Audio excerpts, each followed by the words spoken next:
Amen. Come on, somebody. Air five, high five. Somebody tell them it's good to be at the hill. Nobody. I said, tell somebody it's good to be at the hill. That's it. That's right. Much better. We a hollerback church. Come on now. Listen, I remember my little boy, Jace, is in the front row with me, and he used to watch like old Pentecostal preaching on TV. And I thought, I want to make sure my kids grow up in a church where they know they can talk back. Come on, somebody. I want to make sure my kids grow up in a church where the Spirit of God is moving. Amen. Come on. I want my kids to grow up in a church where it's okay to shout, but it's also okay to cry. Come on, somebody. Amen. Amen. Well, we are that church. Come on now. We're going to be in the book of Joshua. Are you guys enjoying Sweet Summer? Did you enjoy last week, Sweet Freedom? Pastor Clinton preached. Didn't he bring it, y'all? Come on. No one said something, Clinton. Nobody said something. What? Come on, man. He killed it last week, didn't he? There we go. There we go. All right. Maybe some of them weren't here, in which case they were lying. So that's okay. We'll forgive you today. We're in Sweet Summer. We try to give something sweet each week, and I'm going to give you a hint ahead of time with my sermon title today. My sermon title is Icy. I'm not going to tell you what you're going to get necessarily, but I grew up in Stockton, Missouri, and my mama would always take me to, my mom and dad are here. Pastor Tim and Teresa here from the Stockton Church. Would you guys stand up? Let's, man, I'm just like them, man. I go on vacation. I go to church somewhere. So then I call them. They're on vacation. And they said, well, we think we're going to go to Stockton. I said, absolutely not. You're there every week. Come to Bolivar or go somewhere else. So they showed up. We love you guys. They're amazing, man. Did y'all hear Pastor Tim preach a few weeks ago? Didn't he kill it? And the real preacher in my family is my mama. Come on, somebody. If you ever heard her, you know it's right. Amen. We'll get her back over here. So I grew up, she would take me to Walmart, and before there was a super center, right? It was just a few things, and we'd go over there, and Walmart had this little place of heaven on earth. When you walk in the doors, there were the registers, and to the left of that, they had their own concession area. Y'all remember that? Nobody? Are we all too young? Come on, somebody. Got too many millennials in the house. Some of us remember that. And I remember they had the jumbo hot dogs. They had the big thing of nachos. And if I was a real good boy, come on, somebody, I got that icy drink with the white polar bear. I guess all polar bears should be white. With the polar bear on it, right? That was a good day. So we're talking icy today. Joshua chapter 6, 1 through 3. And then we'll jump around. Now, Jericho was shut up inside and outside because of the people of Israel. None went out and none came in. I don't know if that's proper English, but it sounds good. And the Lord said to Joshua, see, I've given Jericho into your hand with its king and its mighty men of valor. You shall march around the city, all the men of war going around the city. Thus shall you do it for 6 days. And y'all know the story. If you don't, we'll tell it. 6 days they marched around the city, not saying a word. The seventh day they marched around it 7 times, blew their trumpets. They all shouted and the walls came tumbling down. Now, we'll get to that, but that's really not the focus of what we want to talk about today. We're really talking about this concept of how Jericho was walled off. Jericho was a city that was shut up, right? Now, right before this happened, in the chapters leading up to this, the children of Israel had crossed the Jordan River, right? Now, the Jordan River was at flood stage, so you couldn't get through, right? But God paused the water. He parted the river. He made the mud dry ground, made it dirt, and they walked across on dry ground, right? So the people of Jericho heard that this had happened.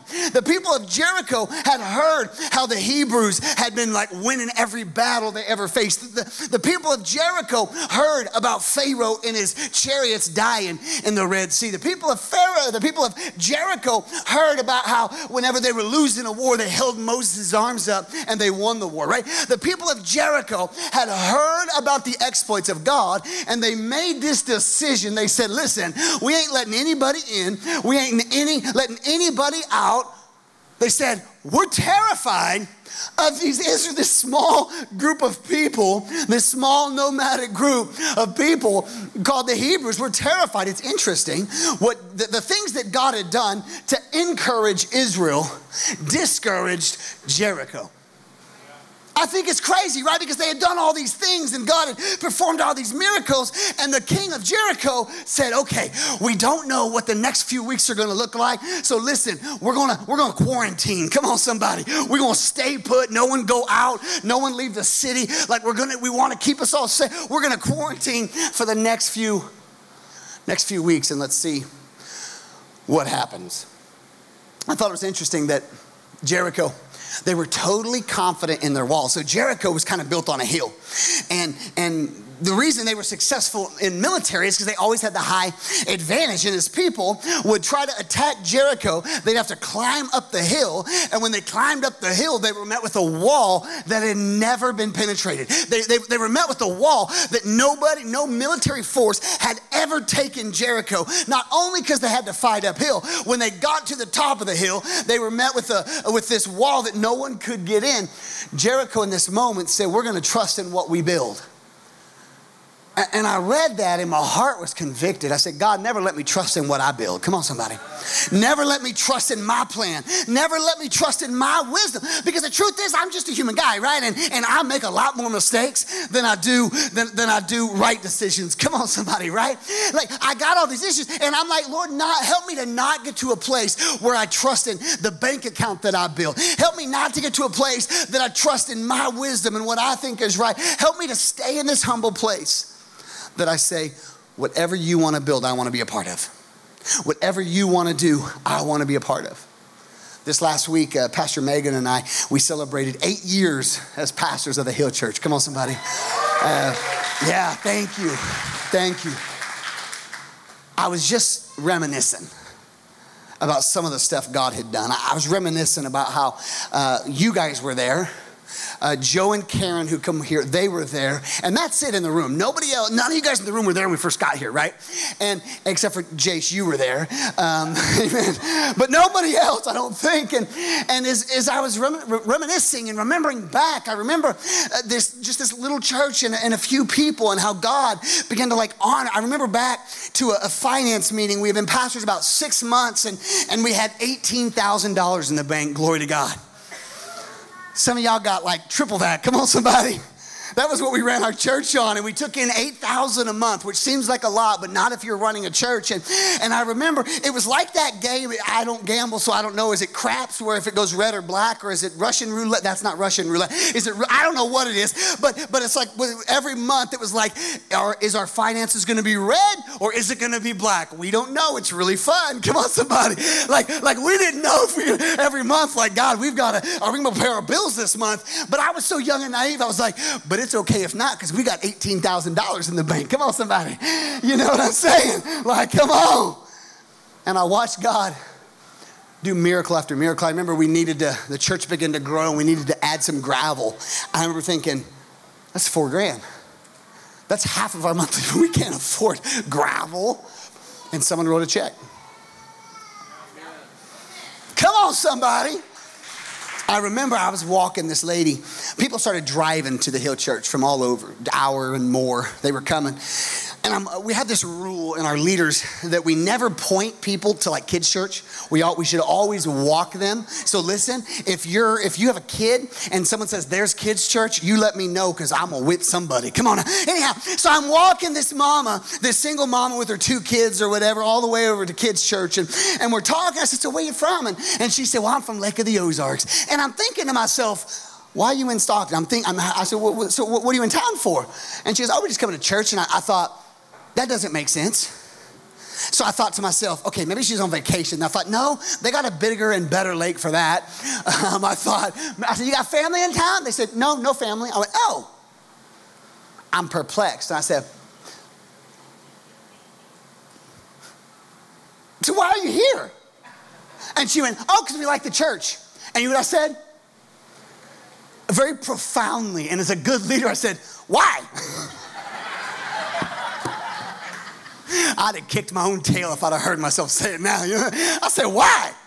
And she talked about what she loved about the church. And the next few steps, I'm going to be real with you. The next few steps, I was proud, right? I was like, that's amazing that this person is driving an hour and 45 minutes to the middle of nowhere, mind you, to come to a church that's way out of the way. It's super inconvenient. And I was like, how cool is that people are driving so far to come to church? But that was quickly followed with the understanding that we could never minister to her family. We could never go to her kids' ball games. We could never, if she's in the hospital, it's too far. If her neighbor that might need, her neighbor that could be alcoholic, that needs a safe place to find you, we could never be that. So I went from being proud to being really discouraged all in one moment. And I remember having this conversation with God. People were driving in. And we were looking at building the building, and we're going to do that here in Bolivar. But in the process of that, the Lord spoke to my heart. He said, I didn't call you to build a building here in Stockton. I called you to go plant churches. See, about 8 years prior to that, the Lord gave me a dream. I didn't know. I was just a youth pastor, right? And the Lord gave me this dream that that I was going to become a pastor and start planting churches. And I was like, no, thank you. That looks stressful. Looks discouraging.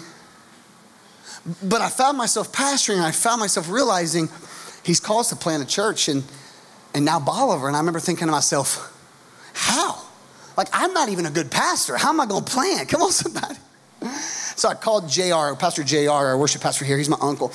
I called him and said, hey, can I take you to breakfast at Brenda's? I'm buying. And if you know JR, he's kind of cheap. Come on, somebody.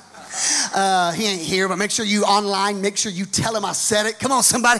And he was like, free food? I'm in. Is that not right, Pastor Sharice? And so he met me, and we have our, the conversation. We're laughing and joking about teasing my dad at different times when we all work together and different things. And I cut it off, and I said, JR, I feel like God's told me I'm supposed to plant a church in Bolivar. I don't know how to do it, but will you be my worship leader? And he went, sure. I think so. And then we got like 11 people at him and Julie's house, and we talked about what church would look like. No one was in that room right here. None of you guys were in that room. And I said, is there a need? And everyone said, there's a need. And I said, can we do it? And they said, well, we don't know. Thanks.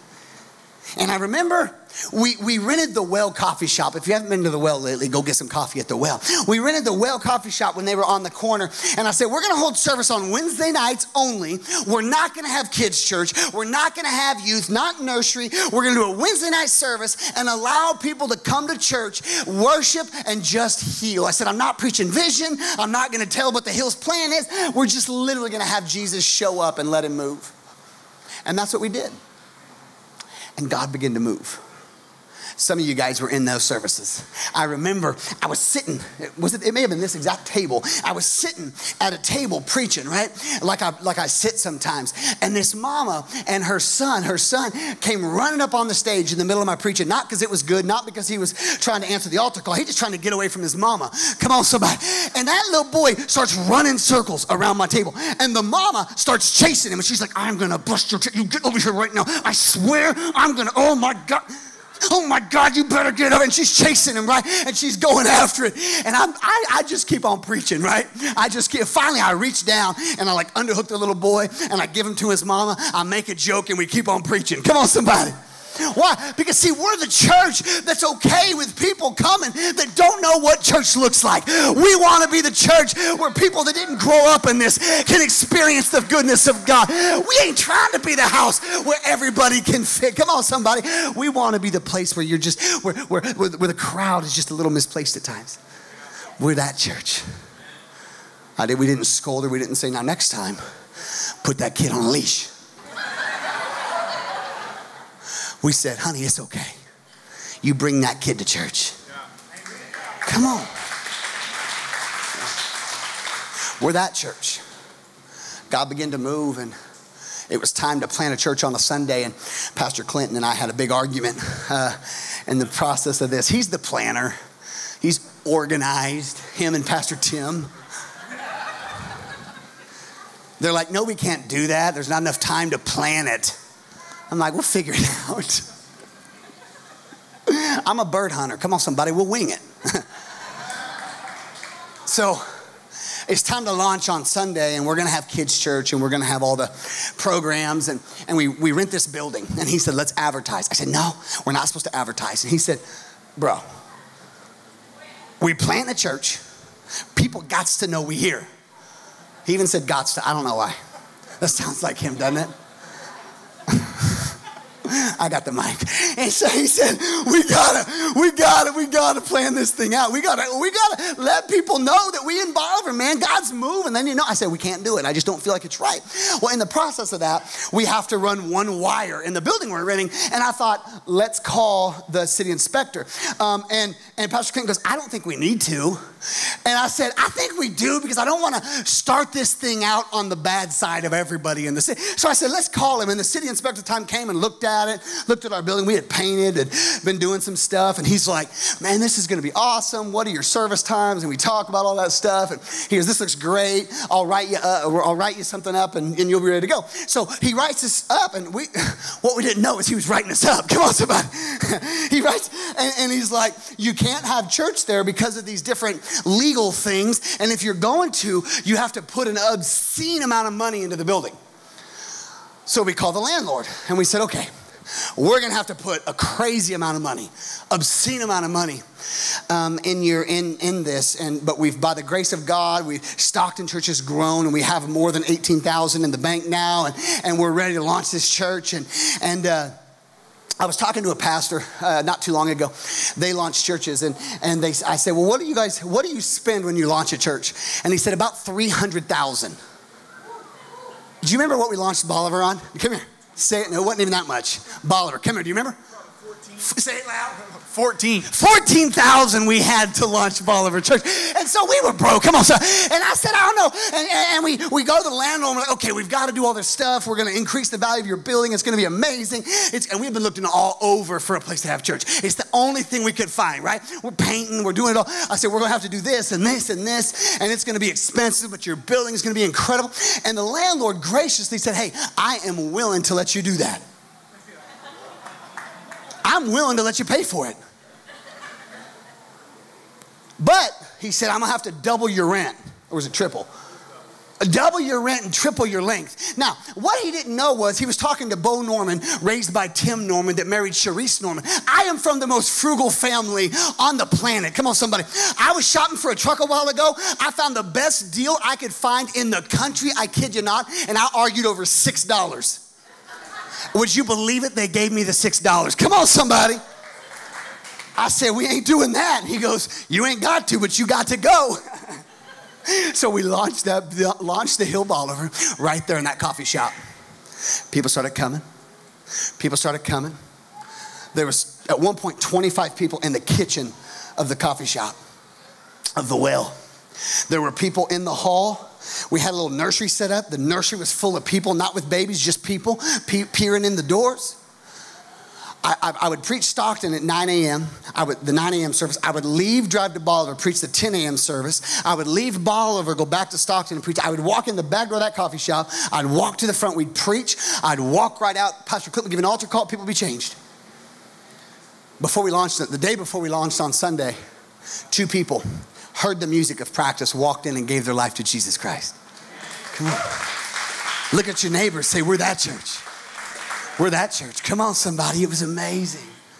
God began to bless the church, and we realized we had to have a building somewhere.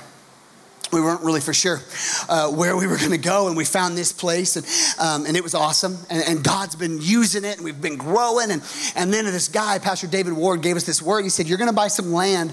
And we were like, yes, we need land to build. Come on, somebody. And he goes, but the problem is, it's not going to be on the side you want it on. It's going to be on the other side. And so we put that in our pocket, and we've been searching for land for a year at this point. And a year later, we find land, and we work a deal on this land. And the guy that owns the land, we work the deal out, and we're ready to sign on it. And he comes over and he says, I have some unfortunate news.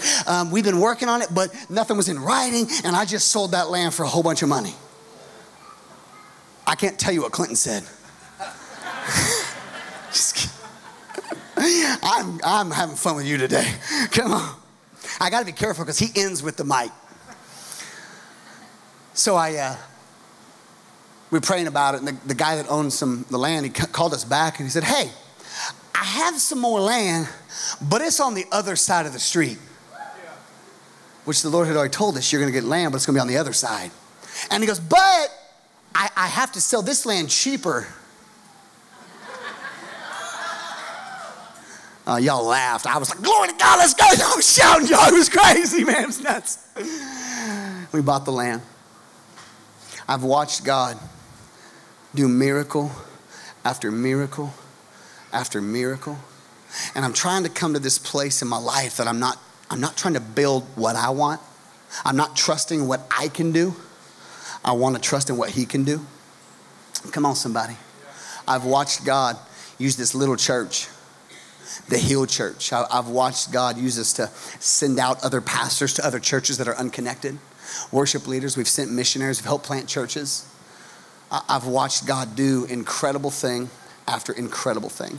Verse 2, that was the opening. I'm sorry ahead of time. Verse 2, throw that verse 2 up there. And the Lord said to Joshua, see? Now, I love this because Joshua, they just crossed the river. They were Jericho was like, we're afraid of God and of the Hebrews because of all this stuff. That's why we reminisced of all the things that God has done, right? They crossed the Jericho, and as they crossed the Jericho, they're met with these impenetrable walls. They're met with, have you guys ever been there? Like you seem to like fight through to just barely get by, and you finally like get to this place that you're like, okay, I'm gonna make it, and then someone like kicks the legs out from underneath you, like bad thing after bad thing, and every time you start to get ahead, every time your relationship starts to go right, something else happens. That was kind of the Hebrew people. And so they get across the Jericho, and they're like, are you kidding me? These walls are so big, man. And we believe the promise is inside it, but Pastor Tom, there's no way we can make it inside there. Look at the walls. And they're going, see, God, look at the walls. And I love God's response. See? I gave Jericho into your hands. He goes, see, can you understand what I'm about to do? I'm about to do something that is absolutely gonna blow your mind. Do you see? Do you see? Do you see? And they're like, but God, this seems impossible. Often, when God is stirring your heart to do something, when you think about it by yourself, it is completely impossible. And guess what? It is. Because if it's a you-sized dream, you don't need God. But if it's a God-sized dream, you can't do it without him. God's looking at him. And they're like, there's no way. And God said, just watch me work. God says, just watch me. And Joshua's like, okay, we're going to believe God for what he says.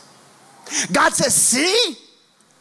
See, Proverbs 29, I wrote it down for note takers. Proverbs 29:18 says, for lack of vision, people perish. See, I think that we've always tied that to like visionary things, but I don't think that's tied to visionary things as much as it is to like actually see what God is seeing.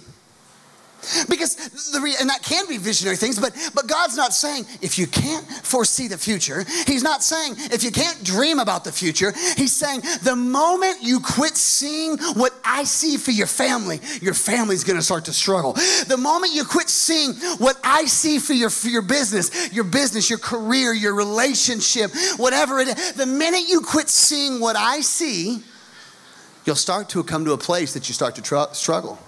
God is saying, do you see? I see, Joshua said. I see. It's starting to make sense. Although I'm trying, Joshua's saying, I have this struggle because what I feel like you're calling me to do seems impossible, but I'm choosing not to allow what I physically see to dictate my future. I'm trying to filter my frustration through my faith, and I'm trying to see what you see. Look at your neighbor, say, you see? I see. God's going, I'm trying to move ahead of you. God's saying, I'm moving ahead of you. And although you can't see me, I'm working. See, I feel like this is what a lot of us struggle with in our faith walk. When we don't feel God, when we don't see God, we begin to rationalize that he's left us. God's going, I didn't leave you. I'm not working in this moment because you don't need me to work in this moment. I'm working beyond you, not where you are, but where you're headed.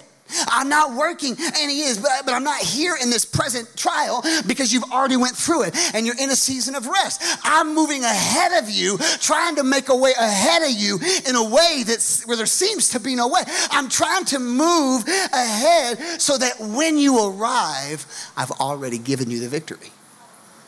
Joshua is going, I'm so struggling with where I'm at, and I'm wondering, and I feel like this sometimes, I'm wondering where he is, and then a lot of us start to complain because we don't see him. Just one of us, come on somebody. And what do? We quit moving. We quit advancing. We quit trusting, and we stay put. And then we miss what he has because we quit moving with him. We miss what he has because we didn't see what he saw. We quit going forward into the things that he's called us to. You see? God said, you see? You have crossed the Jordan River at flood stage, but the real fight is on the other side of the river. God says, you see, I've given Jericho into your hands. See, what a lot of us, again, what we struggle with is when we're met with another fight, we feel like if God's called us to it, that it'll be easy. Is that right? Is that how we feel, though? We feel like if God's directed us, that there's not going to be a challenge. And I'm here to tell you, the minute you decide to be a better husband, come on, somebody, you're going to find yourself ticked off at your spouse. All the wives said, amen. Come on, somebody. The minute we decide to be a better parent, our kids start acting crazy. You ever notice that? You're like, okay, God, I'm going to be a better parent. And all of a sudden, everything they do annoys you. Right? Because can't nobody annoy you like your own kids, right? But ain't nobody's kids as good as yours. Mine are better than yours. I'm just saying. Come on now. See, we allow our current struggle or the fight that we're in to tell us that God's not fighting with us. But the reality is, we have a saying here at the Hill Church. We say, if it ain't good, then it ain't over, because all things work together for the good of those who love God and are called to his purpose. So if you're in a situation that ain't good, then it ain't over. They're looking at this naturally saying there's no way. And God's looking at it spiritually. Job 42:2 says no plan of God's can be thwarted. Nothing nor anybody can stop what God wants to do in your life. I see. Joshua, see, I've given you Jericho. Joshua's like, God, are you kidding me? We fought all this time, 40 years wandering the desert, across the Jordan River, and see, with Jericho, ain't nobody getting in there. And God goes, see, I've given it to you. What do you mean you've given it? See, the walls are too, you can't get in them. And see, we got to fight uphill. And God says, see, I've given you their walls, I've given you their warriors, and I've given you their kings. I was thinking about this concept of how there were walls, warriors, and kings. And I thought this was so interesting. God said, the king of Jericho said, nobody can leave and nobody can go. We're quarantined and we're keeping this thing shut up. And God said, I've given you the city. See? And I began to see the walls differently. I began to see the walls not as an obstacle any longer, but as an opportunity. Because see, nothing could leave. Now, were they afraid of the children of Israel? They were terrified. So if the king hadn't said stay, what would they have all done? They'd have all ran the other way. They would have about faced and ran away. But God said, no. See, Jericho has what you need for the next season. So I allowed those walls, I'm going to preach somebody. I allowed those walls to be built that you're frustrated with. I allowed them to be built, not to keep you out, but to keep all that I have for you in. Oh no, Joshua, see, I've reserved the promise and it ain't going nowhere. And he said, I've given you their warriors. See, we have this prayer where we're like, God, I don't want the fight. Anybody? Anybody? Me and pastors in here? No, none of us do. None of us like it, right? Very few of us, right? I'm sure David prayed that when a bear came to take a sheep. I'm sure he was like, God, no, why a bear? I don't want to fight a bear. And God's like, okay, fine, here's a lion. No, not a lion, right? But God knew that he was going to fight a Goliath. And God knew, if I don't, I'm going to preach, some of y'all better hear this. If I don't allow a bear to show up in your life, when a Goliath shows up, you'll run. So I'm allowing a bear to show up in your life to take something that I've promised to you, not so that it'll kill you. You're going to kill it. But it's going to give you the confidence for the next battle. See, the warriors were left in the city, had nothing to do with Jericho. But there was a whole promised land to take. And Israel, along the way, needed confidence that God would never fail them. They needed some battles under their belt to know that the Amalekites or that the Philistines or the whoever that would come up, although they were big and bad, they couldn't stop what God wanted to do. You see, I've given you the walls and I've given you the warriors. And I thought about the kings. I said, Lord, what do the kings represent? And the kings, the Lord said, he goes, they represent the resource of kingdoms. They represent the resource of the kingdoms. I'm going to allow you to fight some warriors. I'm going to allow some walls. But the reality is, in your promise is resource for what I've called you to do. I was in Isaiah chapter 60 the other day, and it wrecked my heart, right? Because we're in rural America. I mean, I shared some of the testimony, but you wouldn't even know some of it. I mean, when we started planting churches, there was a time as we started planting churches that I remember looking at my team saying, I may have to get a job, right? Like just so we can pay our bills. Because we had a lot of money going out and not coming in. Don't worry, I'm not taking another offering. Don't worry. We're good. And I'm in my Bible and I'm reading Isaiah 60 and I realize it's Jesus and I realize it's about Israel. But the Lord spoke to it about the Hill Church. And this message applies to your heart, but we are one family called the Hill Church and this is for our church. And the Lord spoke to my heart and he said, I'm going to bring you the resource of nations. That's what Isaiah 60 is about. And I said, okay, Lord, we need that. And let me tell you why that's powerful. Because I love to network. I love to meet pastors. I love to go to conferences. And I was at this conference, and we live in rural America, right?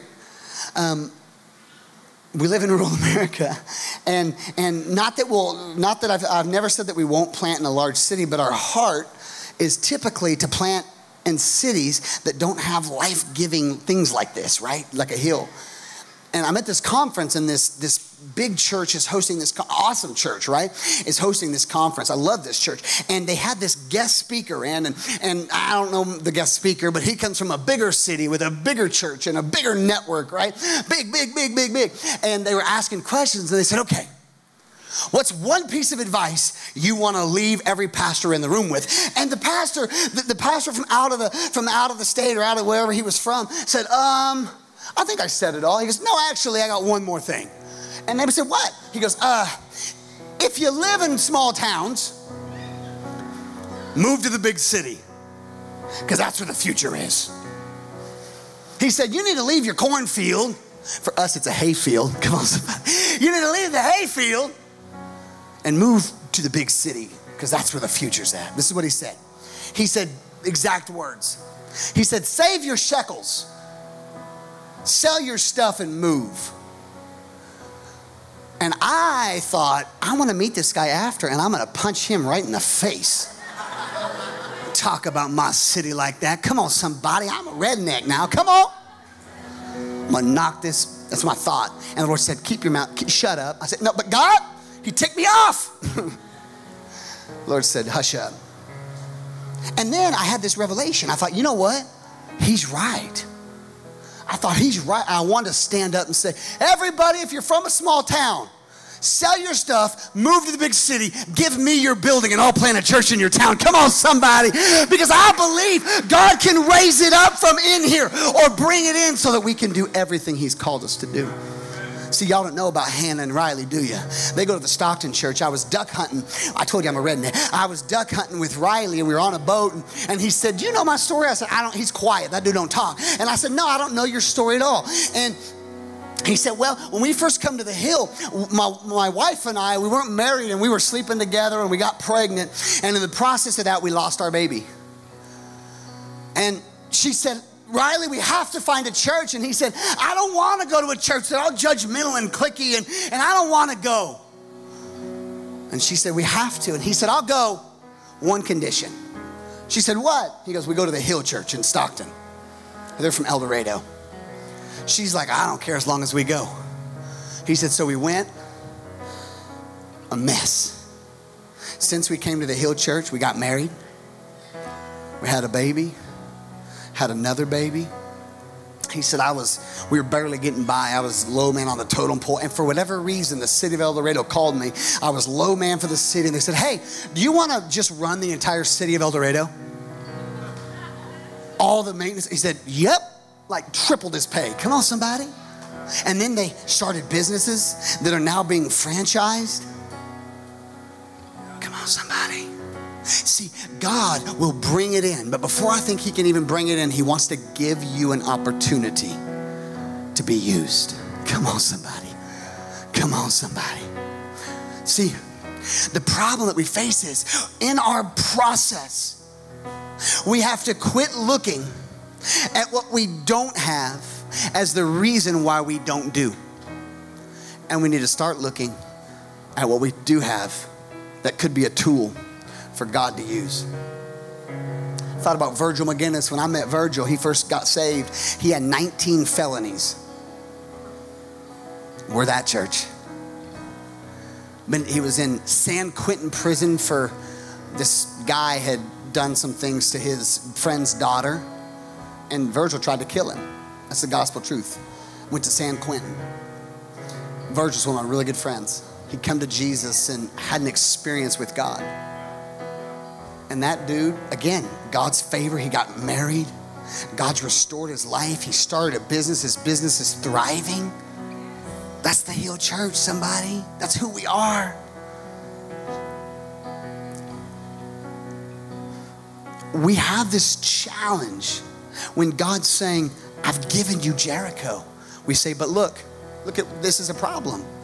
And God said, it's only a problem if you see it as a problem. Allow it to be a tool, right? They move on. Give me the next two verses. I got to move fast. I'm sorry. Y'all having fun? Are we having fun today? Let's get these last two verses. Joshua 6:9-10. The armed men were walking before the priest who were blowing the trumpets, and the rear guard who was walking after the ark while the trumpets blew continually. But Joshua commanded the people, shut up.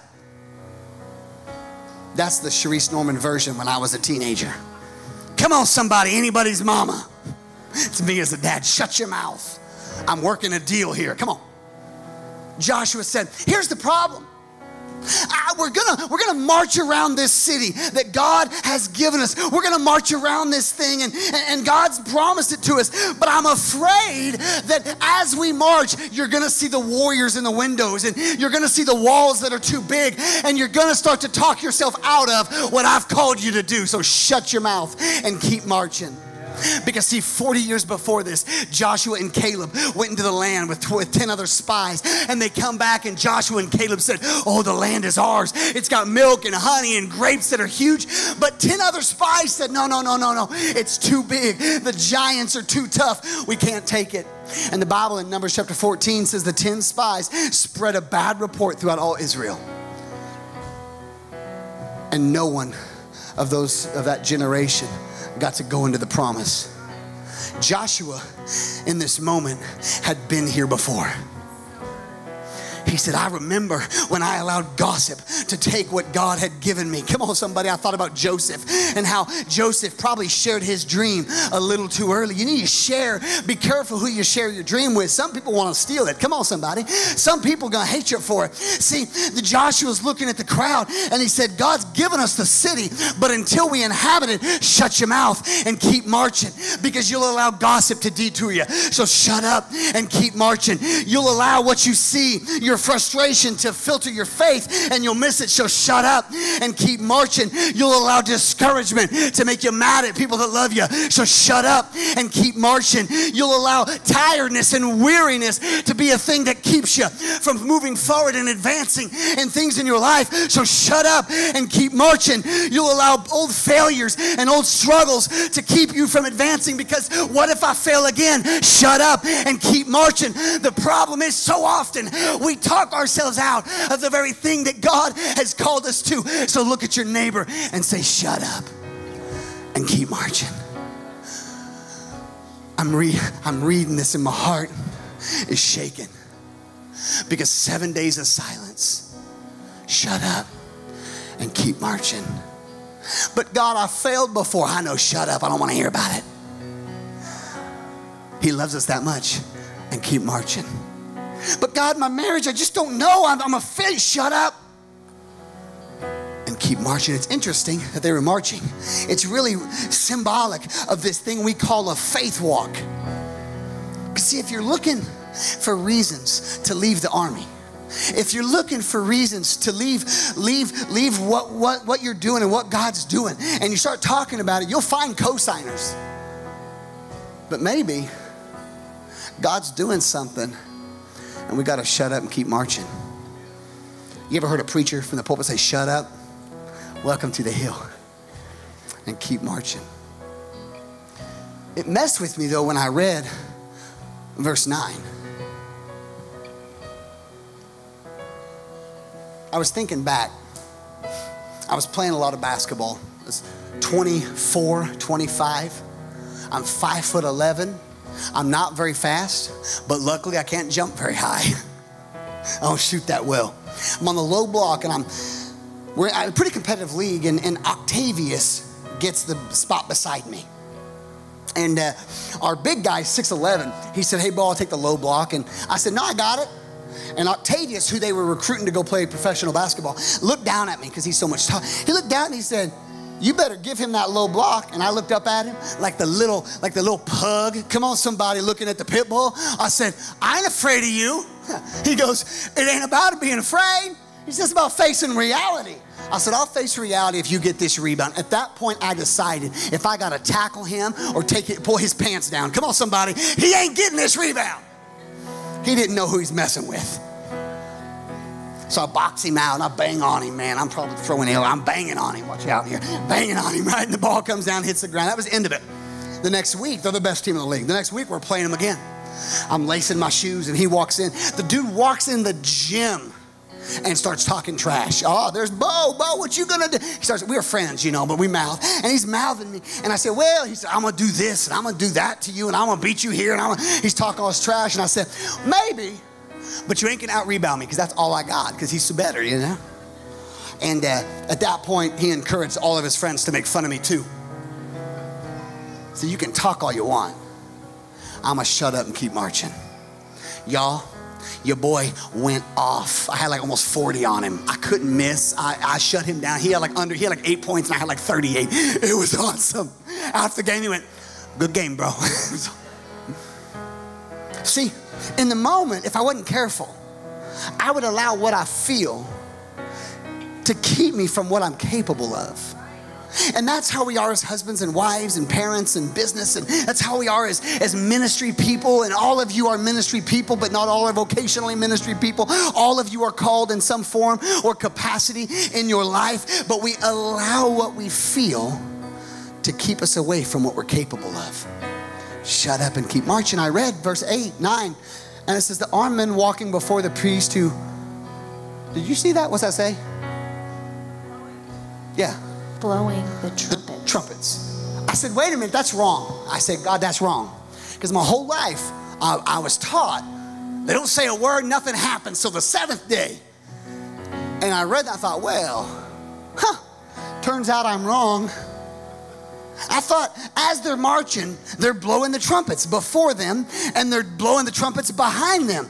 And I said, God, I don't understand. Why are they blowing the trumpets before them as they march? And why are they blowing the trumpets after them? And the Lord said, son, don't you understand? The trumpets are a signal for war, but they're also a signal for victory. I allowed the trumpets to be blown behind them to remind them of when there was no way out of Egypt. I caused plagues to come and bring freedom. And when Pharaoh was chasing them, and there was no way they could get away, the trumpets remind them of a Red Sea that swallowed up all the things that tried to catch them and kill them. I allowed the trumpets to remind them when there was no water, Moses spoke to a rock and a river flowed. I allowed the trumpets to remind them of when there was no food, that manna came from heaven. I allowed the trumpets to remind them of a victory when they were praying for meat, that quail fell from the sky. I allowed the trumpet to remind them of a victory against the Amalekites when there was no way. I allowed the trumpets to remind them of a victory of how a fire by night led them and a cloud by day. I allowed that victory,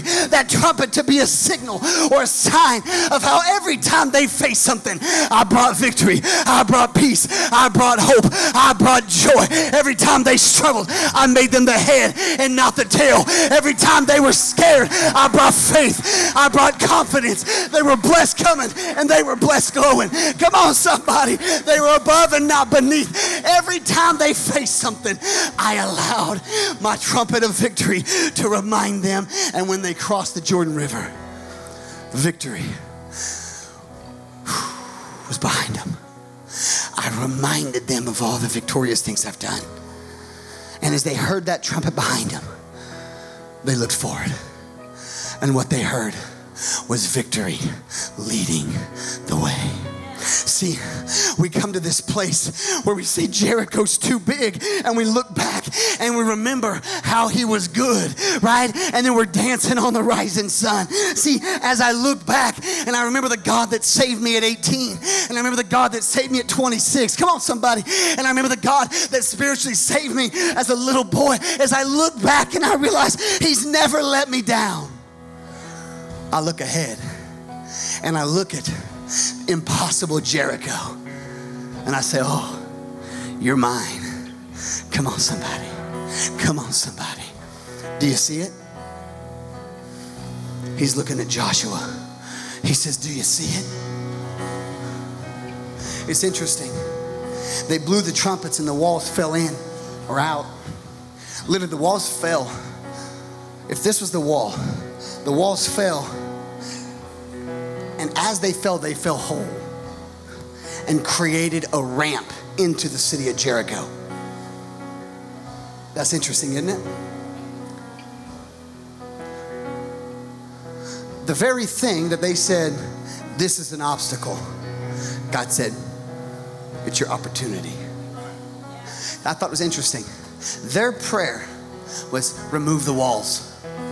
See, your prayer is God remove the trouble. My prayer is God remove the struggle, remove the trial. And God said, oh, I can't remove it. I want to use it.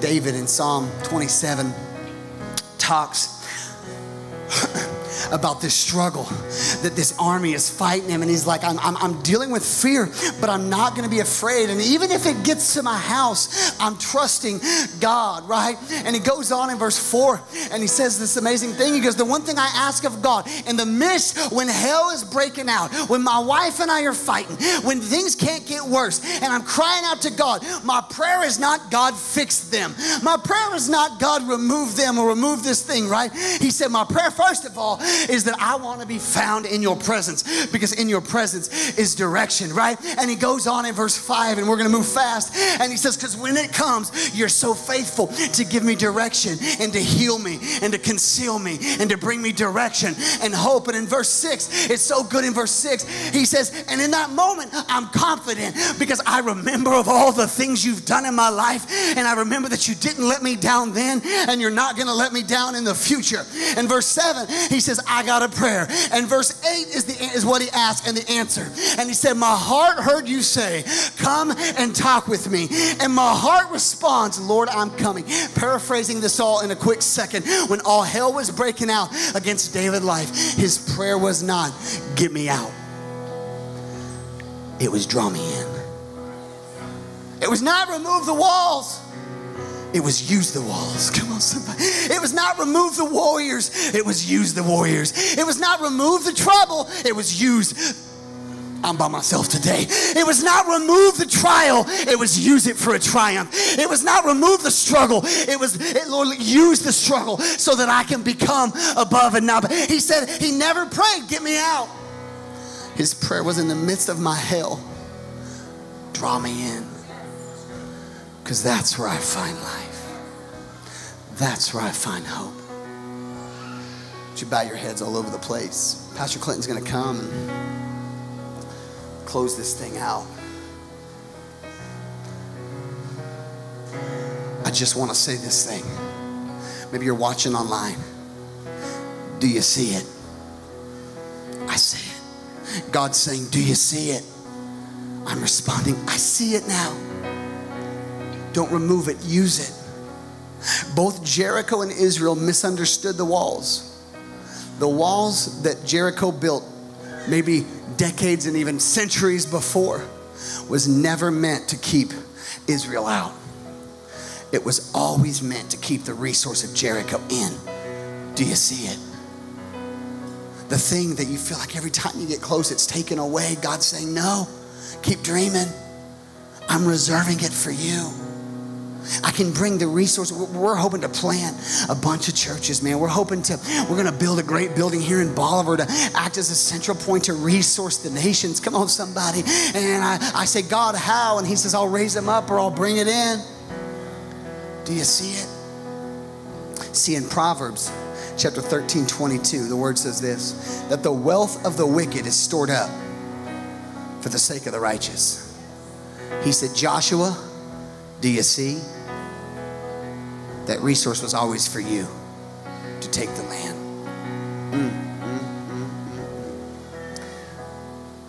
I can't speak for you, but in my own life, the struggles I see from this point forward, and maybe you are watching online, the struggles you see from this point forward no longer are an obstacle. They're God's opportunity to guide me right where he wants me to be. God, don't remove it unless if you want it removed. Use it so I can become all you want me to become. And maybe you're here right now, and there's some things the Lord showed you that you need to do, or some things the Lord showed you that you need to be. Yeah, man, I see in my spirit that God's put on someone's heart for like a restoration house of some sort. And if that's you, ask God how. Don't look at your lack of resource to say it can't happen. Say, God, how? How are you going to use what I have to make it happen? Thank you, Father God.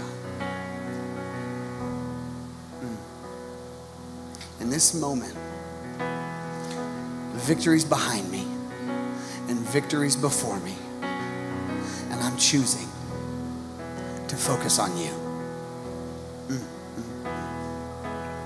So whatever the struggle is in this moment, thank God for the victory over it, the direction through it.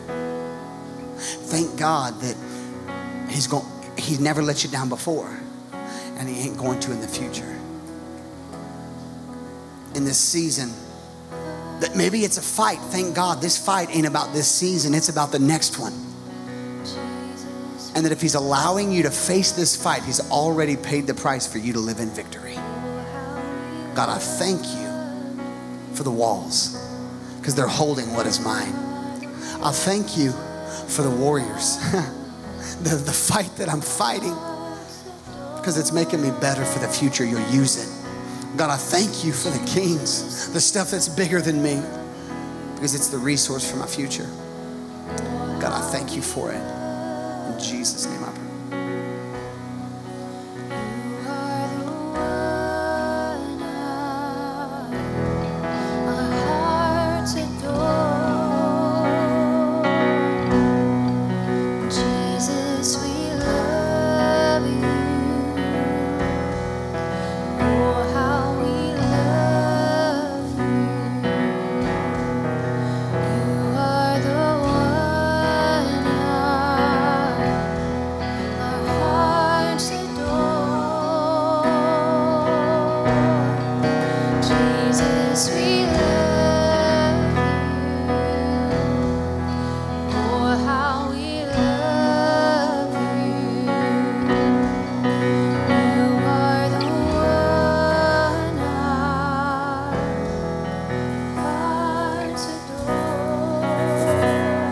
think one of the most important things to first see and understand is know that what God sees in you. So whether you're here or watching online, we try to make it a point in every single service to make sure that you know and understand what God sees and what He has inside of you. And if you've never asked Him, if you've never accepted His vision in your life to see what He has for you, you don't have a relationship with Jesus Christ this morning, let's do that today. In James it says, life is but a vapor. It's here today and gone tomorrow. Don't take the chance. If that's you this morning, would you just, nobody looking around, raise your hand. Man, no matter if you're here or if you're watching online, just lift your hand and let's repeat a prayer. Would you repeat after me? Jesus, I believe you lived, died on a cross, and rose again for me. Today I see what I can be in you. I invite you into my heart. I'm going to try to live for you forever. In Jesus' name. If you prayed that prayer, would you just lift your hand right where you are? Would you comment below if you're watching online? If you're in the house, would you just lift your hand right where you are? And let's just celebrate what God has done today, either in the house or online. Would you put a hand clap of praise together for what God is doing and working and moving in the hearts and lives of the people this morning? One of the best things that Pastor Bo said today was that when we don't see what God sees, our future is delayed. When we don't see what God sees in us, our future is delayed. So don't give up on what God has already given you. Don't miss the chance. God has already given it to you. See it and go for it. Go get it. This week, today, begin to see yourself through the eyes of what God sees in you. Begin to say, yes, Lord, I'll go and I'll do, and here I am. Don't take it from me. Let me walk through it with you. Amen. I'm going to pray for you. And then Pastor Ashley's going to come and close us out, and then we're going to auction some pies off for some kids to go to camp. But let's pray. Father God, I'm so thankful today, God, that through your lens, you see me as an instrument to change the kingdom of heaven. You see me as a son or a daughter. You see all of the things that we're walking through not as obstacles or pieces or instruments to cause us to fail and stray away from, but you see them as an opportunity to bring kingdom revelation in the situation. So Jesus, this week, help us to see you in everything that we do. In your name we pray. Amen. Amen. Pastor Ashley's going to